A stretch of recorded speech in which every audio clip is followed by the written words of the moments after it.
Assalamualaikum warahmatullahi wabarakatuh. We from group of 14 and we will explain about counseling guidance in Islamic perspective. Nah, jadi kami di sini akan mempresentasikan terkait bimbingan konseling menurut perspektif Islam. Nah, jadi kami adalah kelompok 14 yang beranggotakan Hasnul Nada Syarifah dan juga Almas Yoda Ratnya Megahidah. Nah, selanjutnya sini kami akan memberikan sebuah gambaran terkait bagaimana psikologi seseorang yang terganggu akibat permasalahan-permasalahan yang dialaminya beberapa belakangan hari. Contohnya adalah adanya overthinking atau bahkan stres sampai terjadi sebuah rasa ingin bunuh diri seperti itu. Ini merupakan gambaran bagaimana orang tersebut tidak bisa memberikan ekspresi terkait bagaimana gelapnya dirinya dalam menghadapi suatu permasalahan. Nah, kemudian jadi yang pertama saya akan membahas terkait understanding guidance and counseling according to Islamic perspective, yaitu pengertian dari bimbingan konseling menurut perspektif agama Islam. Counseling guidance in the Islamic perspective is an effort made to solve a problem that occurs in a person based on Islamic norms. Jadi bimbingan konseling itu merupakan upaya yang dilakukan untuk menyelesaikan suatu permasalahan yang terjadi pada diri seseorang dengan berlandaskan pada norma-norma agama Islam. Nah, jadi tentunya kita sudah tahu bahwasanya konseling atau bimbingan konseling Islam itu merupakan bimbingan konseling yang berdasarkan pada agama Islam, berdasarkan pada norma-norma atau aturan-aturan yang ada dalam agama Islam. Jadi mengapa disebut dengan konseling Islam? Ya karena atau bimbingan konseling perspektif Islam, karena memang hal tersebut itu didasari oleh norma-norma atau aturan-aturan dalam perspektif Islam, aturan-aturan dalam Islam seperti itu. Nah, the formulation of the definition of Islamic counseling can be inspired from the teachings of Islam contained in the Quran and Sunnah, because these research are authentic guidelines for exploring the treasures of knowledge from an Islamic perspective. Nah, jadi perumusan dari definisi ini atau definisi dari bimbingan konseling Islam itu tidak bisa terpisahkan, tidak dapat terpisahkan dari ajaran Islam yang termuat Quran dan juga Sunnah. Nah, kenapa kok seperti itu? Because the research are authentic guidelines. Nah, karena keduanya itu merupakan pedoman otentik, atau kalau dalam bahasa kita sebagai mahasiswa PAI itu merupakan kaidah usul atau kaidah pokok seperti itu. Jadi Quran dan Sunnah itu adalah rujukan utama, sehingga dalam bimbingan konseling Islam tentunya kita juga memiliki kekhususan, yaitu berlandaskan pada Quran dan Sunnah. Jadi penyelesaian dari segala permasalahan atau bimbingan konseling yang kita lakukan itu berdasarkan Quran dan Sunnah, karena keduanya merupakan pegangan autentik untuk menggali khazanah keilmuan dalam perspektif Islam. Jadi bimbingan konseling itu merupakan salah satu keilmuan yang diambil dari Quran dan Sunnah, atau merujuknya juga pada Quran dan Sunnah. Nah, selanjutnya akan dijelaskan oleh teman saya.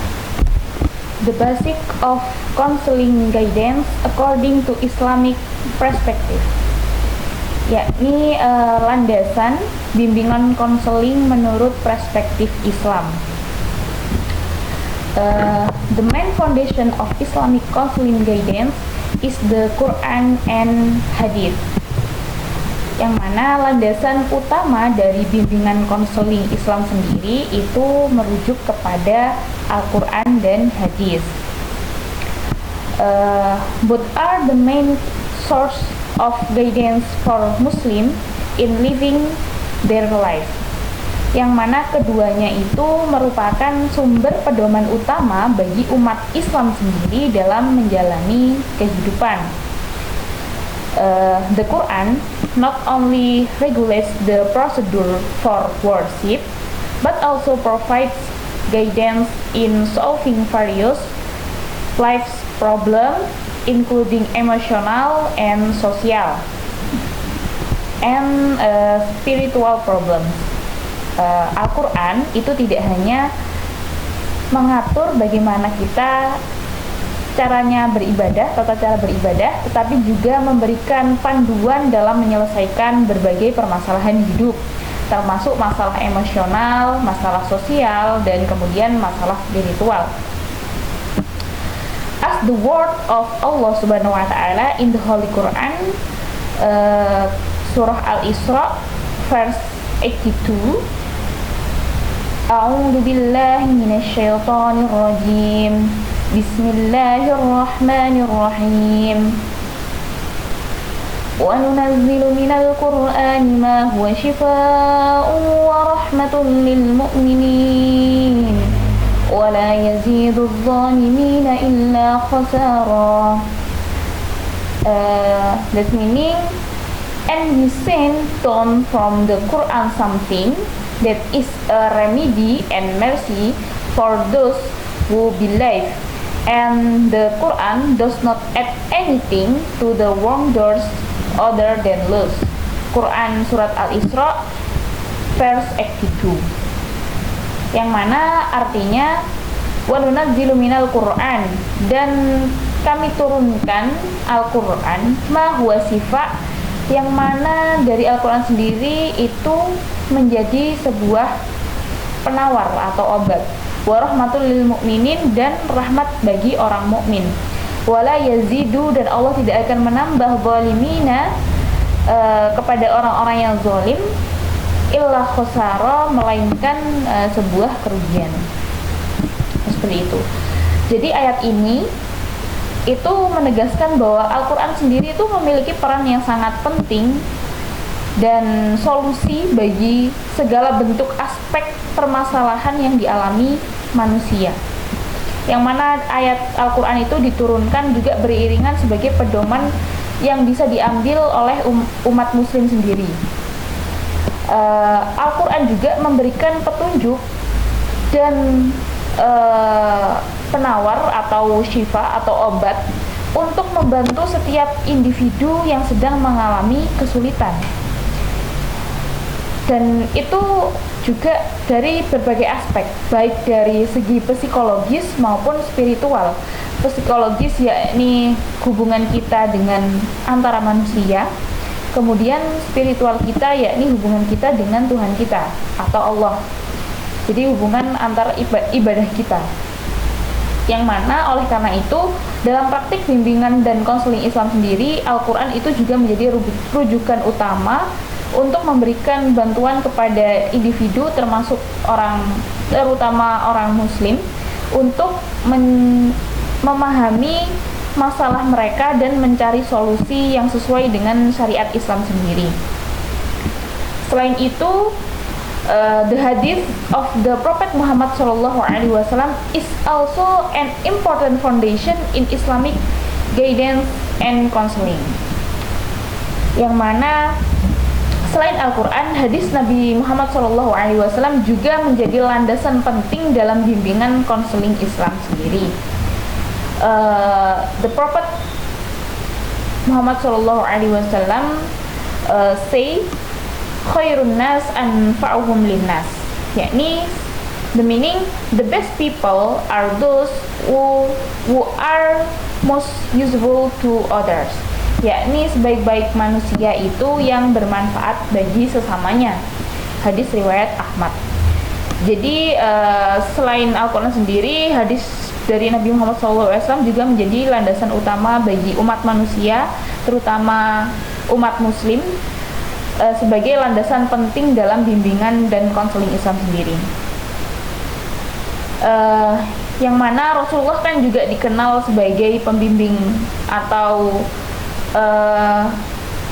pemimpin umat Islam yang sangat bijaksana yang mana beliau juga kerap sekali memberikan nasihat yang dikenal sebagai hadis-hadis Rasulullah, itu untuk memenuhi kebutuhan masing-masing umat manusia, yang mana dari metode bimbingan Rasulullah sendiri itu seringkali melibatkan berbagai aspek, yakni empati, kemudian dialog, dan pemberian motivasi berdasarkan wahyu dari Allah Subhanahu wa taala.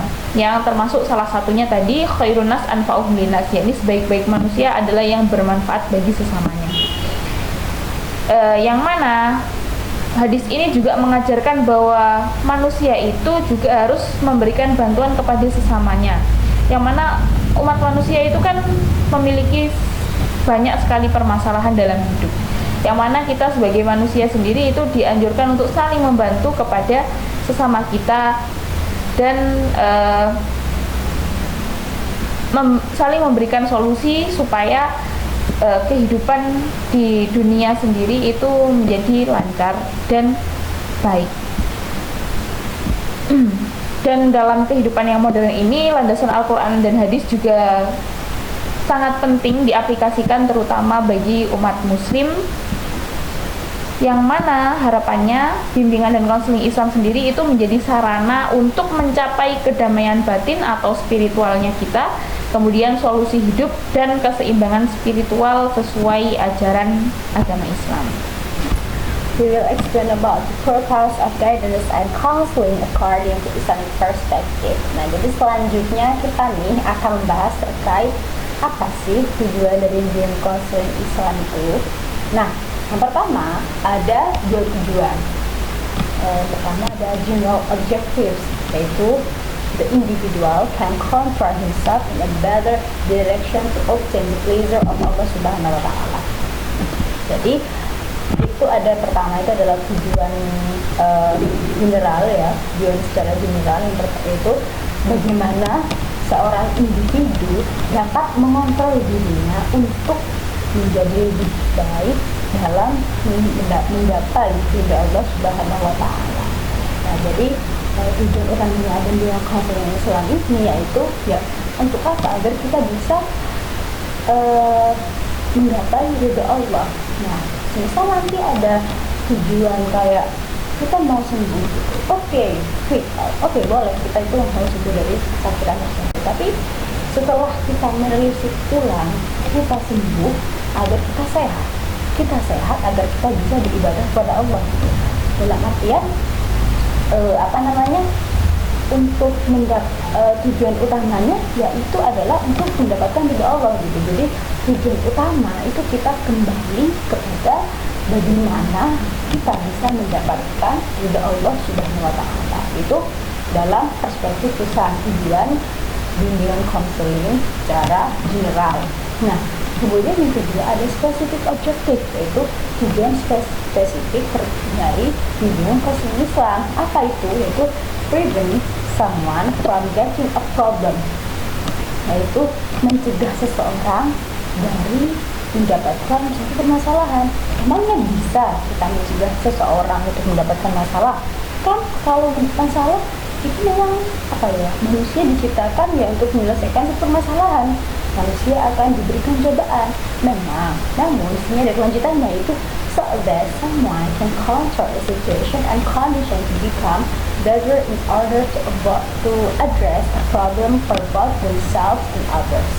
Jadi seseorang itu bisa mengontrol situasi dan kondisi di mana ia menjadi lebih baik untuk dapat mengatasi permasalahan baik dirinya dan juga orang lain. Nah, ini jadi menjadi Nah, ini baru tujuan khususnya, yaitu apa? Intinya itu seseorang dapat menjadi lebih baik, dapat mengontrol kondisi dan situasi yang dihadapkan oleh dirinya agar menjadi lebih baik itu selanjutnya. Misal seperti ada seseorang yang mengalami gangguan mental, dia merasa dirinya sedang ada di life crisis quarter atau berada di titik terendah dalam hidupnya, dia merasa dia sedang mengalami gangguan mental gitu. Jadi bimbingan konseling Islam ini hadir untuk mengontrol situasi dan kondisi dalam dirinya sehingga dia lebih baik, dia menjadi sembuh. Nah, itu apa? Yaitu untuk menyelesaikan permasalahannya tersebut. Jadi tujuan khususnya pada intinya adalah mengontrol dirinya sendiri, kondisi dan situasi dalam dirinya menjadi lebih baik, yaitu untuk menjadi dapat mengatasi permasalahan tersebut. Jadi agar dia dapat berpikir lebih jernih gitu.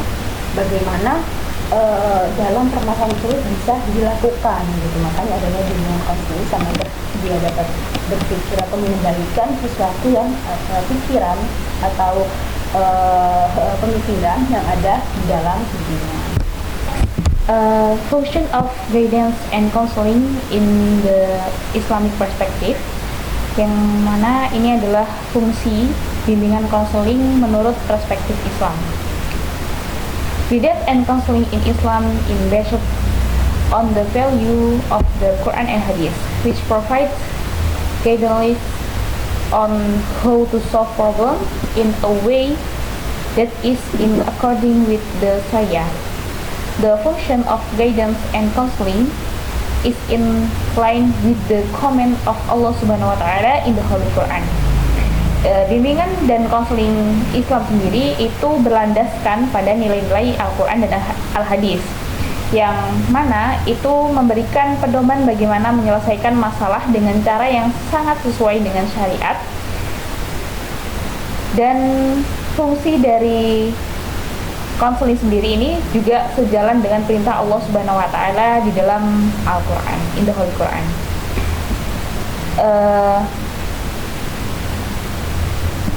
Dalam Al-Quran sendiri itu dijelaskan tentang fungsi bimbingan konseling menurut perspektif Islam yang berlandaskan di dalam surah Ali Imran ayat 104.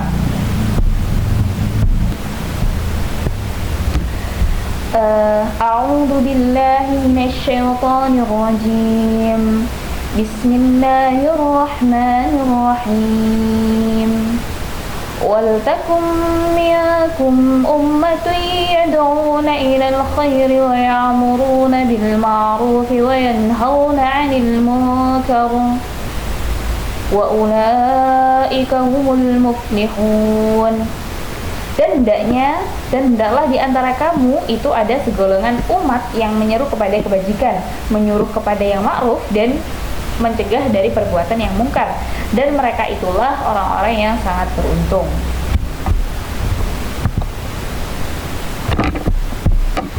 Kemudian next,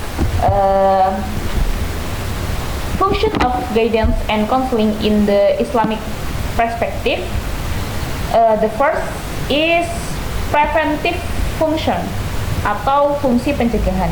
Jadi dalam Islam sendiri fungsi pencegahan itu bertujuan untuk menghindarkan individu dari perilaku yang sangat bertentangan dengan nilai-nilai ajaran agama Islam sendiri. Seperti halnya kemaslahatan atau seperti halnya kemalasan, kemudian keputusasaan, dan kemudian perilaku dosa-dosa yang lain. Konselor itu berperan sangat penting sebagai pembimbing yang membantu peserta didik dalam memahami mana yang benar dan mana yang salah sesuai dengan ajaran agama Islam, yang mana itu juga beriringan dengan adanya hadis Rasulullah SAW, al-mu'minu qawiyyu khairun wa ahabbu minallahi wa ahabbu ilallahi minal mu'minid dha'if. Al-mu'minu qawiyyu khairun wa ahabbu ilallahi minal mu'minid dha'if wa fi kulli khair. Yakni mukmin yang kuat itu lebih baik dan lebih dicintai Allah daripada mukmin yang lemah, dan pada keduanya itu adalah kebaikan. Hadis riwayat Muslim. Jadi melalui bimbingan yang sangat preventif tadi, itu peserta didik diharapkan bisa terbimbing dan tetap berada di jalan yang diridhoi oleh Allah Subhanahu wa Ta'ala. Kemudian the second is repair function, yakni fungsi perbaikan atau kuratif.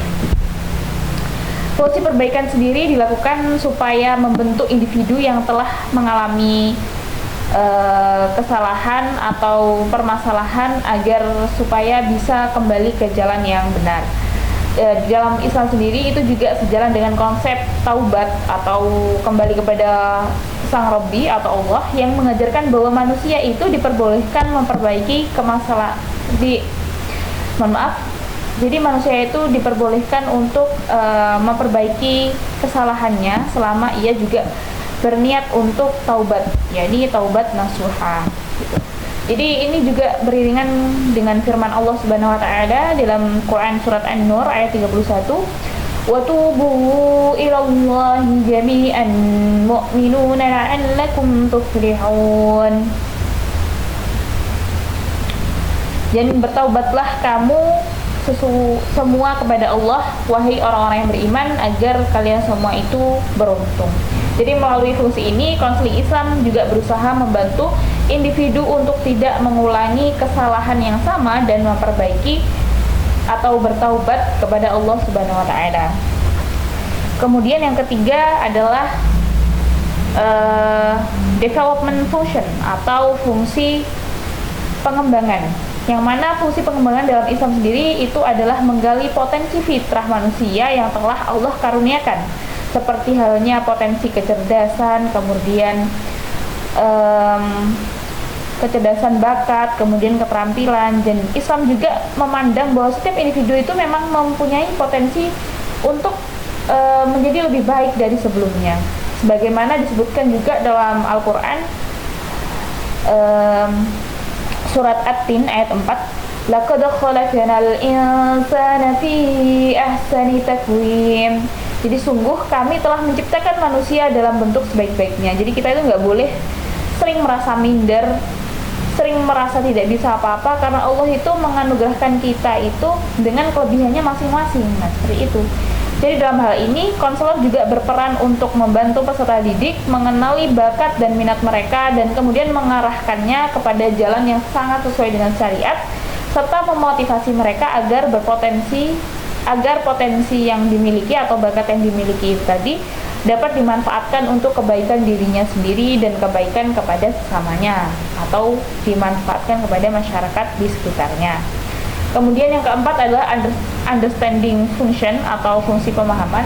Jadi dalam Islam juga fungsi pemahaman itu berfokus kepada bagaimana sih peserta didik itu memahami jati diri mereka sebagai makhluk ciptaan Allah Subhanahu wa taala. Jadi proses ini mencakup pembentukan pola pikir dan perilaku yang benar sesuai dengan prinsip-prinsip Islam sehingga individu juga dapat membuat keputusan yang baik dan bertanggung jawab dalam hidupnya. Kemudian yang selanjutnya adalah maintain function, yakni fungsi pemeliharaan, yang mana fungsi ini juga berkaitan menjaga individu agar tetap konsisten dan menjalankan kebiasaan positif yang sesuai dengan ajaran agama Islam seperti kedisiplinan, kemudian kesungguhan dalam belajar dan akhlak mulia. Yang mana konselor juga membantu peserta didik memelihara kondisi spiritual dan mental yang sehat agar tetap istiqomah dan beribadah dan bermuamalah. Kemudian yang terakhir adalah placement function, yakni fungsi penyaluran, yang mana dalam Islam fungsi penyaluran itu berperan dalam mengarahkan peserta didik untuk mengembangkan potensi dan minatnya itu di jalur yang sesuai dengan prinsip-prinsip Islam. Yang mana Rasulullah SAW sendiri itu bersabda, kullukum ra'in wa kullukum mas'ulun an ra'inatin, yakni setiap kalian adalah pemimpin dan setiap kalian akan dimintai pertanggungjawaban atas kepemimpinannya. Dan makanya dari itu konselor itu bertugas memberikan bimbingan agar individu tadi itu bisa menyalurkan bakatnya itu tidak menyalahi syariat dan sesuai dengan kemaslahatan umat dan ridha Allah Subhanahu wa taala.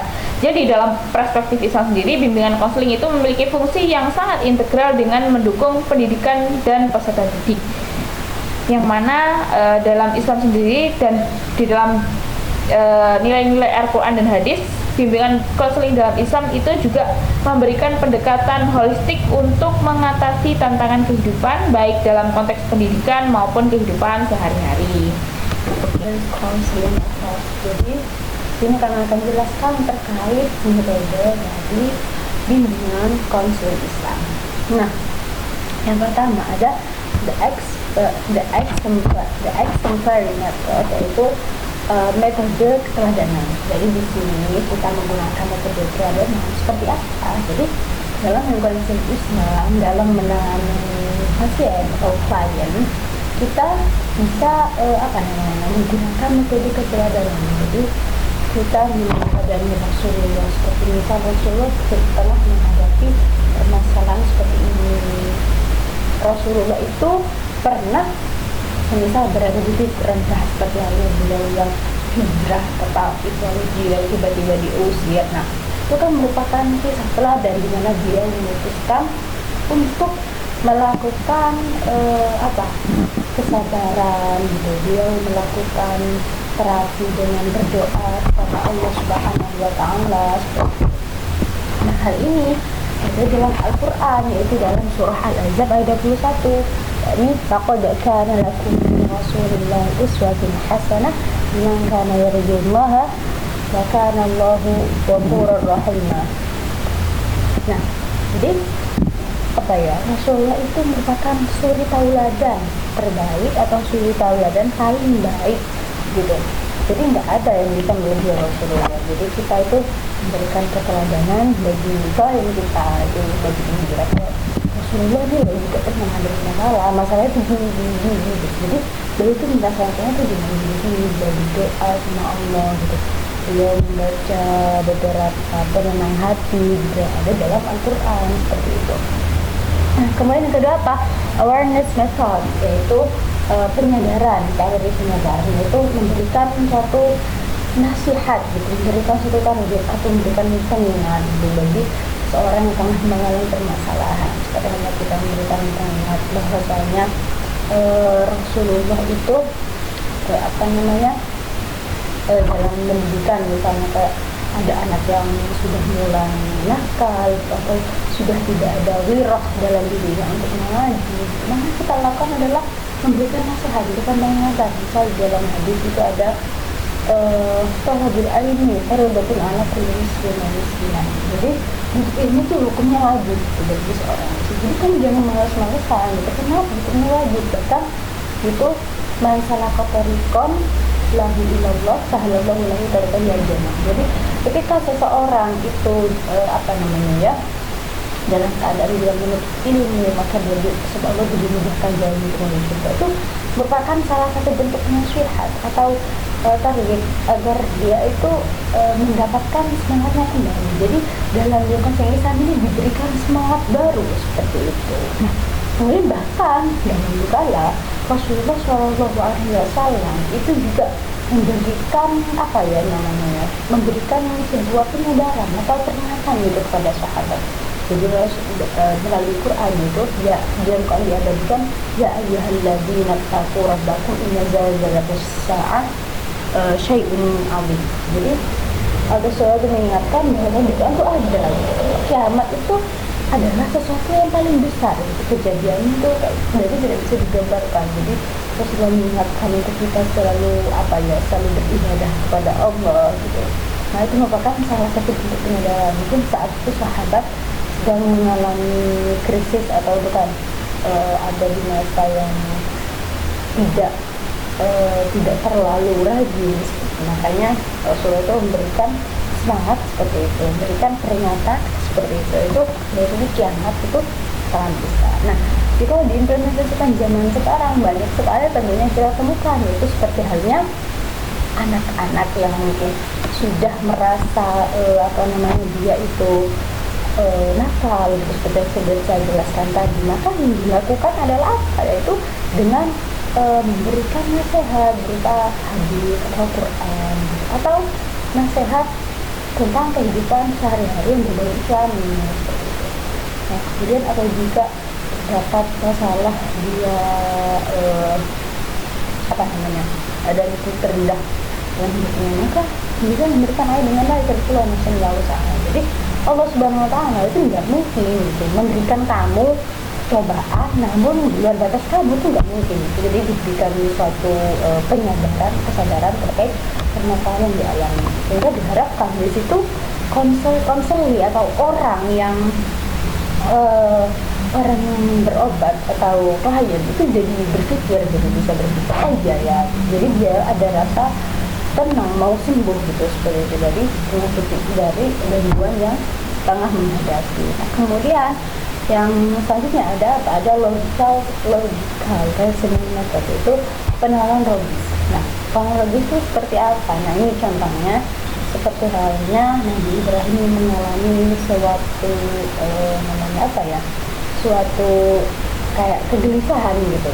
Nah, itu kan Nabi Ibrahim dari Tuhan, jadi bila itu mencari Tuhanku ini apa gitu, Tuhanku ini apakah bintang atau matahari atau apa gitu. Namun dia merasa kayak bintang kok siang nggak ada gitu, matahari juga kemarin nggak ada, bulan juga nggak ada. Jadi bukan itu Tuhan, dia berpikir, dia mendapatkan wahyu bahwasanya mendapatkan ilham bahwasanya Allah Subhanahu wa taala itu merupakan Tuhannya. Nah, di sini kita bisa dengan mengajak seseorang itu untuk bernalar gitu, orang yang mengalami untuk bernalar. Kita nalarnya gini, kamu coba punya masalah gitu, apakah kamu yakin kamu nggak bisa menyelesaikannya gitu.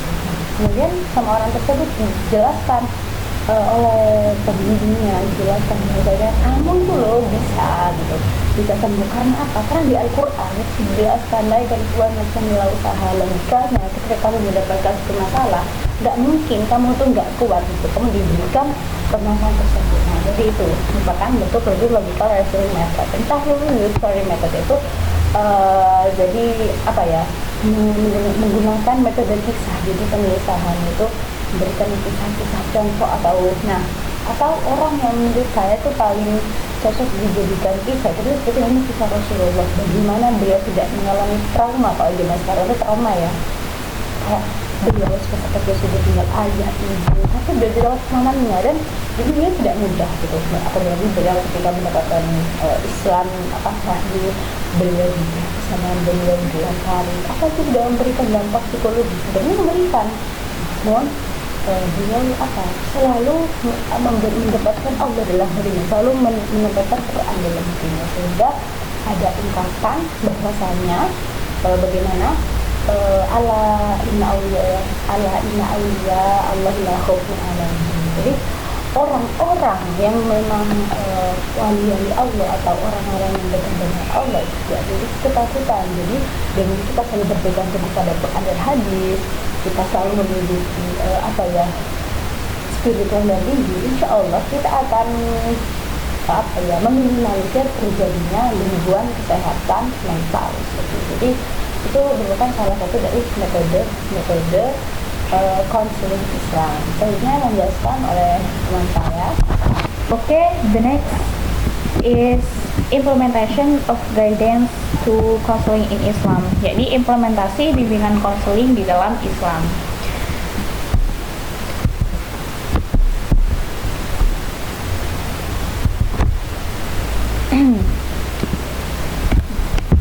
The implementation of Islamic guidance and counseling is not only oriented toward solving problems, but also aimed to form a better person in accordance with religious teaching.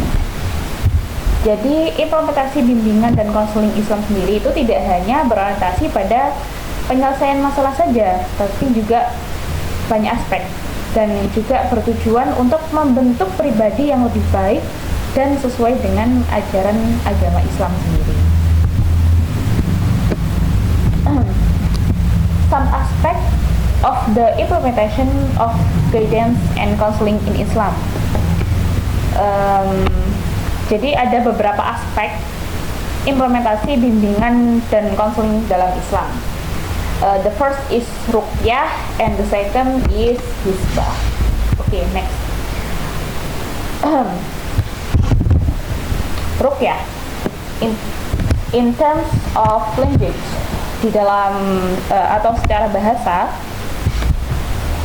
in terms of language, ruqyah comes from Arabic, namely the word raqya yarqa, ruqyan wa ruqyatan, which mean to take refuge or be famous. Jadi secara bahasa ruqyah sendiri berasal dari bahasa Arab, yaitu roqiyah, yarqa, ruqyan, wa ruqyatan, yang bermakna berlindung atau terkenal. Jadi dalam pandangan bahasa sendiri itu ruqyah itu artinya adalah berlindung. In terms of language, Ibnu Al-Asir explained that ruqyah is a request for protection for Allah Subhanahu wa Ta'ala from various diseases, both physical and non-physical, such as fever, epilepsy atau sara, and other diseases. Jadi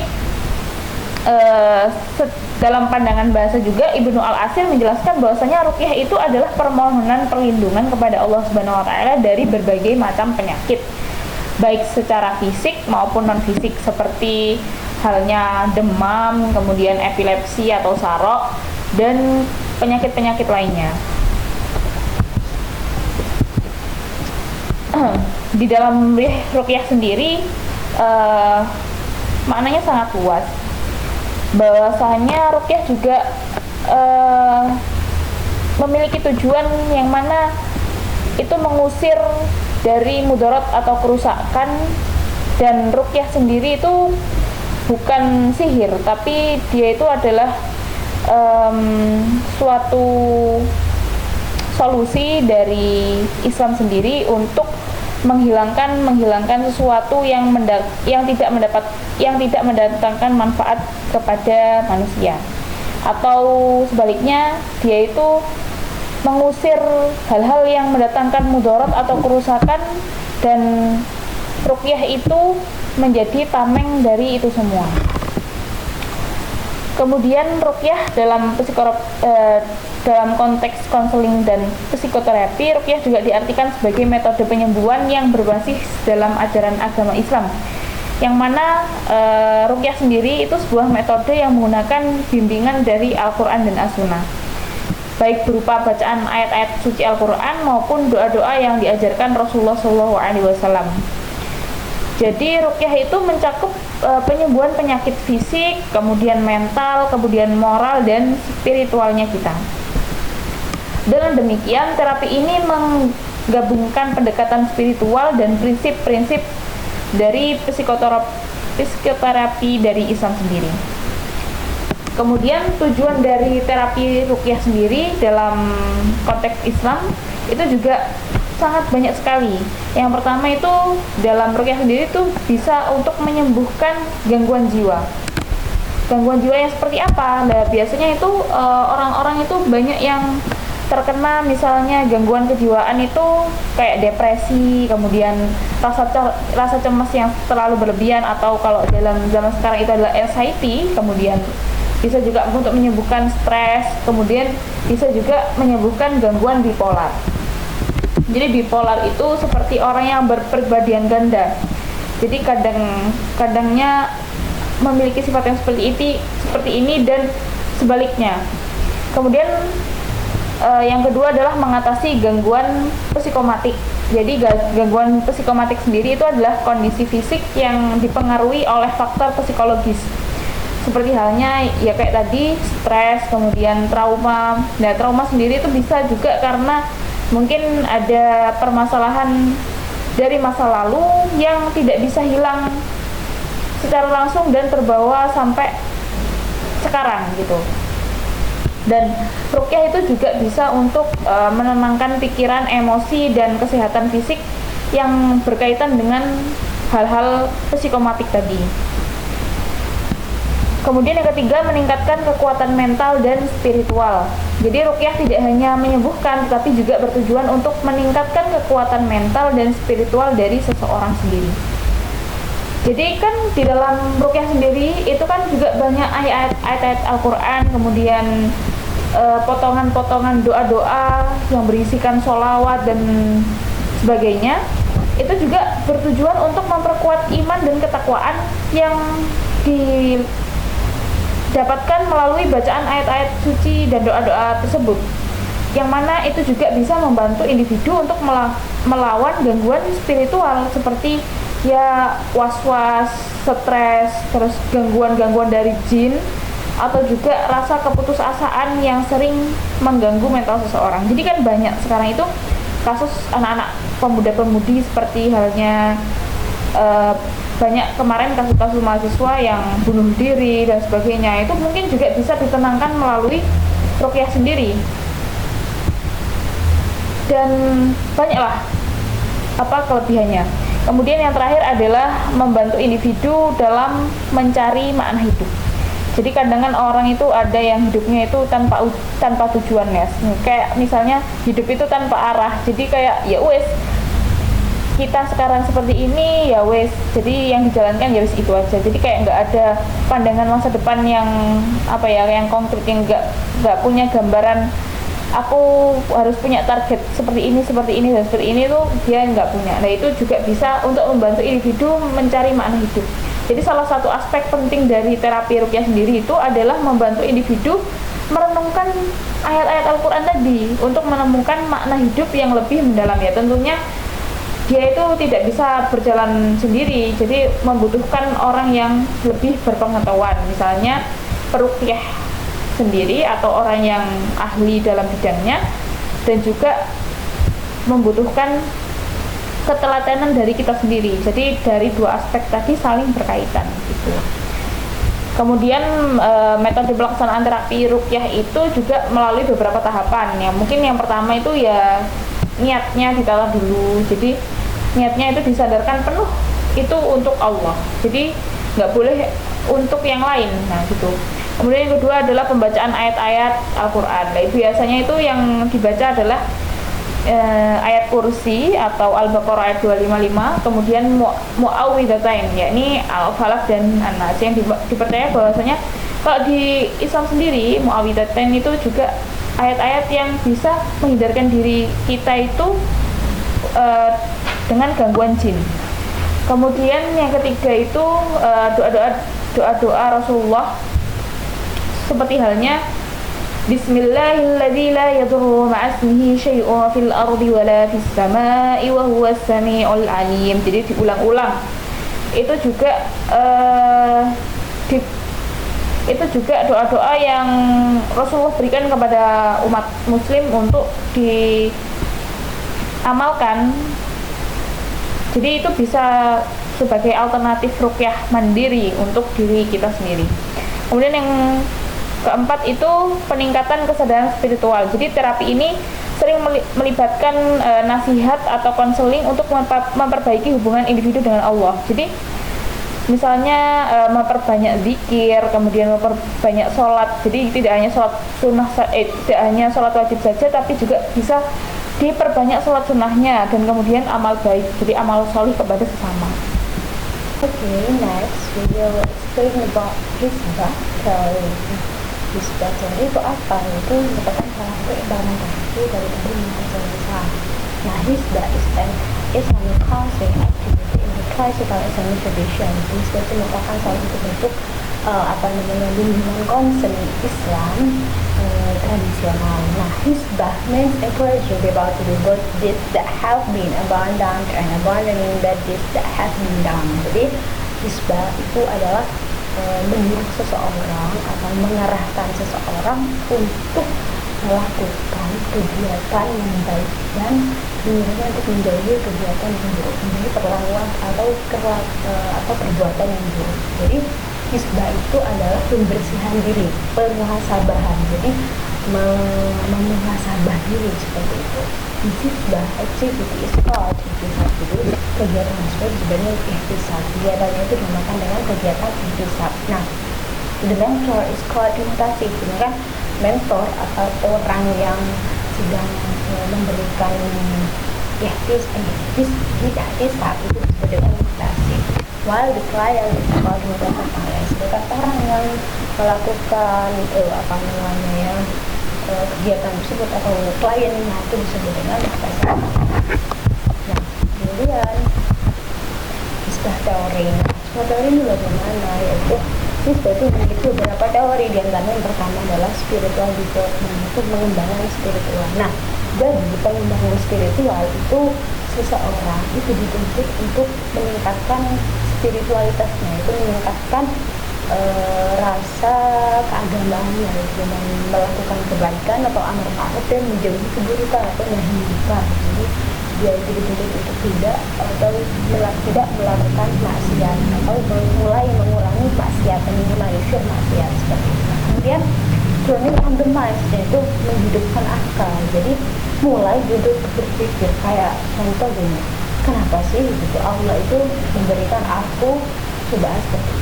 Mulai dipikir, oh iya ternyata Allah itu untuk contoh agar aku dekat dengannya, seperti itu. Kemudian cleanse the heart, jadi membersihkan hati atau bersihkan nufus ya.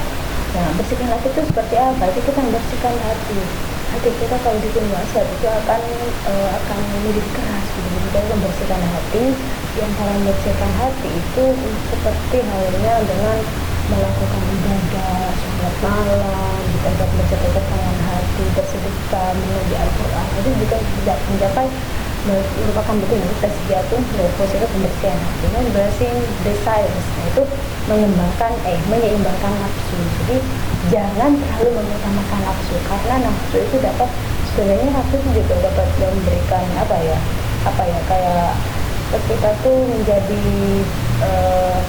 mengganggu juga gitu, karena akan mendapatkan dampak gitu. Jadi hal itu bisa mengganggu gitu, nafsu yang berlebihan, sehingga harus ada keseimbangan, bahkan menyampingkan nafsu seperti itu. Nah, itu merupakan presentasi dari kami, our exploring and enough. Saya ucapkan terima kasih. Sampai jumpa.